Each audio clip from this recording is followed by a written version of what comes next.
नमस्कार. फॅमिली रेसिपीजमध्ये सर्वांचे खूप खूप मनापासून स्वागत. पाण्याचा एक थेंबही न वापरता मस्त चटपटीत अशी मटकी आज आपण बनवणार आहोत.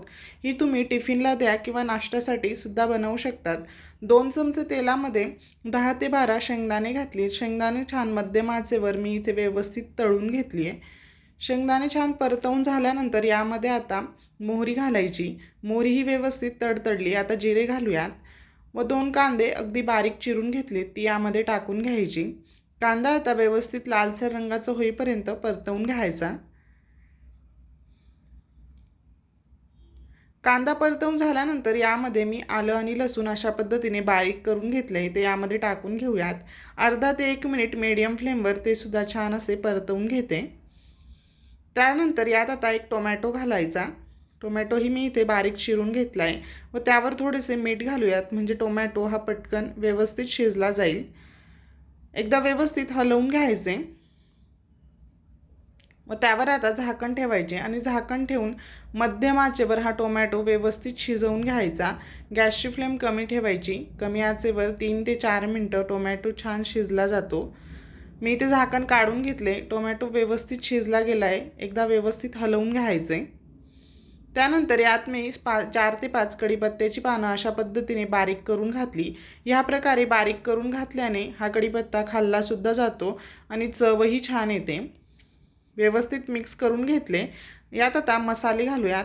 मी इथे घरगुतीच आपले मसाले वापरलेली आहेत. दुसरा कुठलाही मसाला घालायची गरज नाही. 1.5 चमचा इतका मी इथे काळा मसाला घेतला आहे.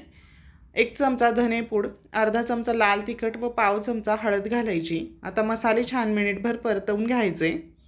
जर तुमच्याजवळ काळा मसाला नसेल तर तुम्ही साठवणीतला कुठलाही मसाला इथे वापरू शकतात. मसालेही ते छान परतवून झालेत. यात आता मटकी घालूयात. छान मोड आलेली मटकी मी इथे स्वच्छ धुवून घेतली आहे ती यामध्ये टाकून घ्यायची. आता चवीपुरते मीठ घालूयात.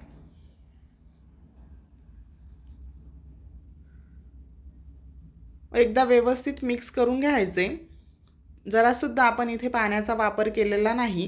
पाणी न घालताच मस्त ही चविष्ट अशी मटकी तयार होते. छान मिक्स झाल्यानंतर याचं झाकण ठेवायचे. गॅसची फ्लेम कमी करायची. कमी आचेवर 7 ते 8 मिनटं ही मटकी मी इथे छान शिजवून घेतली. एकदा मध्ये झाकण काढून हलवून घेतले होते. बघू शकता अगदी व्यवस्थित अशी शिजली गेली आहे. आता यात सर्वात शेवटी जाणार मस्त हिरवीगार अशी कोथिंबीर. अगदी झटपट आणि कमी वेळात अशा प्रकारे तुम्ही ही मटकी बनवून टिफिनला सुद्धा देऊ शकतात किंवा नाश्त्यासाठी बनवू शकतात. प्रोटीनयुक्त हा नाश्ता तुम्ही सुद्धा नक्की बनवून बघा. व्हिडिओ आवडल्यास व्हिडिओला लाईक करा, शेअर करा आणि अशा साध्या सोप्या रेसिपीज पाहण्यासाठी फॅमिली रेसिपीजला सबस्क्राईब करा. पुन्हा भेटूया अशाच एका मस्त आणि सोप्या रेसिपीमध्ये. तोपर्यंत धन्यवाद.